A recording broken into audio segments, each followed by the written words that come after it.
2047కి స్వతంత్రం వచ్చి 100 సంవత్సరాలు పూర్తి చేసుకోబోతున్నాం. రాబోయే 100 సంవత్సరాల కోసం ఎలాంటి భవిష్యత్ ప్రణాళికలు ఉండాలో మేము ఒక విజన్ డాక్యుమెంట్ ప్లాన్ చేస్తున్నాం.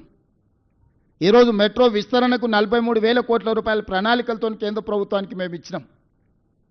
బ్యాడ్ బ్రదర్స్ ఇద్దరు కలిసి అడ్డుకుంటున్నారు, కిషన్ రెడ్డి కేటీఆర్ కలిసి. ఆనాడు హైదరాబాద్ నగర అభివృద్ధి కోసం కొట్లాడిన వాళ్ళని హైదరాబాద్ బ్రదర్స్ అనేటోళ్ళు, శశిధర్ రెడ్డిని మరి జనార్దన్ రెడ్డిని. హైదరాబాద్కి తాగునీళ్ళు కానీ, హైదరాబాద్ నగర విస్తరణ కోసం కానీ, హైదరాబాద్లో ఉండే పేదవాళ్ళ కోసం, నిత్యం ప్రజల కోసం ఆనాడు ప్రయత్నం చేసిన పీజేఆర్ శశిధర్ రెడ్డిని హైదరాబాద్ బ్రదర్స్ అనేది.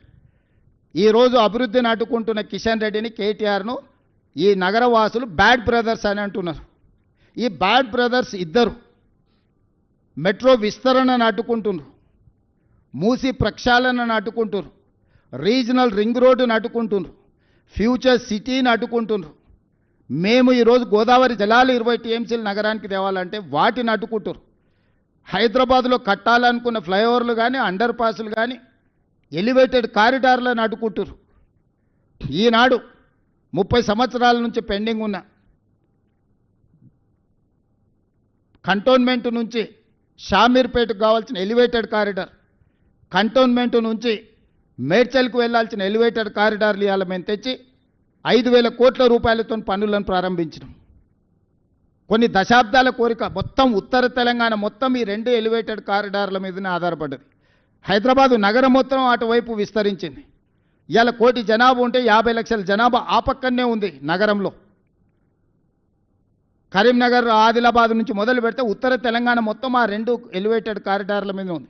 10 సంవత్సరాలు మీరు అనుమతి ప్రయత్నం చేయలేదు.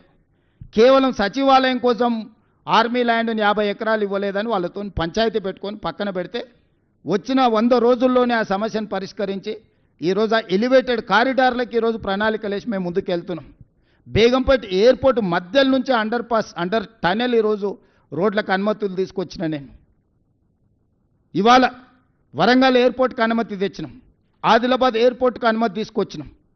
ఈరోజు భద్రాద్రి, కొత్తగూడెం, రామగుండం ఎయిర్పోర్ట్లకి ఇంకో 2 అదనపు ఎయిర్పోర్ట్ల కోసం ఈరోజు ప్రయత్నం చేస్తున్నాం.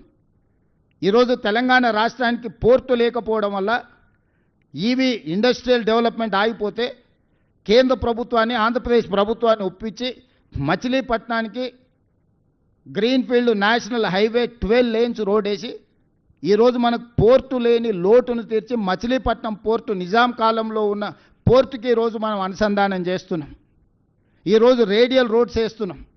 ఈరోజు శ్రీశైలం ఎలివేటెడ్ కారిడార్ నేషనల్ హైవేతో పాటు శ్రీశైలం టైగర్ రిజర్వ్ ఫారెస్ట్లో 56 కిలోమీటర్ల ఎలివేటెడ్ కారిడార్కి ఈరోజు కేంద్రం నుంచి అనుమతి తీసుకొచ్చినాం.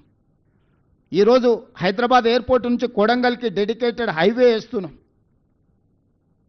ఈరోజు ఎన్నో ఇండస్ట్రియల్ పార్కుల కోసం ల్యాండ్ ఎక్విజిషన్ ఒక స్ట్రీమ్ లైన్ చేసినాం.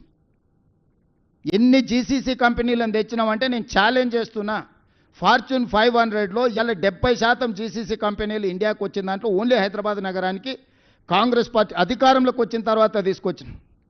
వ్యాన్గార్డ్ కానీ, మెక్డొనాల్డ్స్ కానీ, ఎల్ఈలిల్లీ కానీ, అమెరికన్ ఎయిర్లైన్స్ కానీ, నేను కంపెనీల డీటెయిల్స్ అన్నీ మీకు ఇస్తా. ఎల్ఈలిల్లీ ఈరోజు $1 బిలియన్ ఫార్మాలో ఇన్వెస్ట్మెంట్ ఈరోజు తీసుకొచ్చినాం తెలంగాణ రాష్ట్రానికి.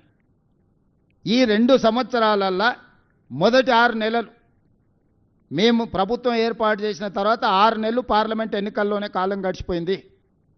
ఈ 2 ఏళ్లలో మేము పనిచేసింది సంవత్సరన్నరనే. సంవత్సరన్నరలో 3 లక్షల కోట్ల రూపాయలు ఈ రాష్ట్రానికి పెట్టుబడులు తీసుకొచ్చినాము. ఇవాళ గ్లోబల్ కెపబిలిటీ సెంటర్స్ కానీ, డేటా సెంటర్స్ కానీ, మిగతా ఇన్ఫ్రాస్ట్రక్చర్లో వేలాది కోట్ల రూపాయల పెట్టుబడులు తీసుకొచ్చి నగర విస్తరణ కోసం మేము ప్రణాళికలు చేస్తున్నాము. 10 సంవత్సరాలు మీరు ఏమీ చెయ్యకపోను తెలంగాణ రాష్ట్రాన్ని కొల్లగొట్టి ప్రజలకు ఉపయోగం లేని, ప్రయోజనం లేని కమాండ్ కంట్రోల్ రూమ్, సచివాలయం, ప్రగతి భవన్, కాళేశ్వరం చూపించి ఎంతకాలం ప్రజల్ని మభ్యపెడతారు? మేము కట్టిన మెట్రో, మేము కట్టిన ఔటర్ రింగ్ రోడ్, మేము తెచ్చిన అంతర్జాతీయ ఎయిర్పోర్ట్, మేము తెచ్చిన ఐటీ కంపెనీలు, మేము తెచ్చిన ఫార్మా కంపెనీలు, చెన్నై నుంచి ఇక్కడికి తరలించుకొచ్చిన సినిమా ఇండస్ట్రీ ఒక గ్రోత్ కారిడార్గా పనిచేసి ఈరోజు లక్షల కోట్ల రూపాయల ఆదాయాన్ని రాష్ట్రానికి తెచ్చిపెట్టి లక్షలాది మందికి ఉద్యోగ ఉపాధి అవకాశాలు మేము కల్పించినాము. మీరు తెచ్చిన సచివాలయంతో ఒక్క పోస్ట్ అన్న అదనంగా వచ్చిందా? మీరు కట్టిన కమాండ్ కంట్రోల్ రూమ్తో ఒక్క పోస్ట్ అన్న అదనంగా వచ్చిందా? మీరు కట్టిన ప్రగతి భవన్ వల్ల ఒక్క ఉద్యోగమైన వర్క్ వచ్చిందా? మీరు కట్టిన కాళేశ్వరం వల్ల ఒక్క ఎకరాకు నీళ్ళు ఏమైనా మీరు ఇచ్చిండ్రా?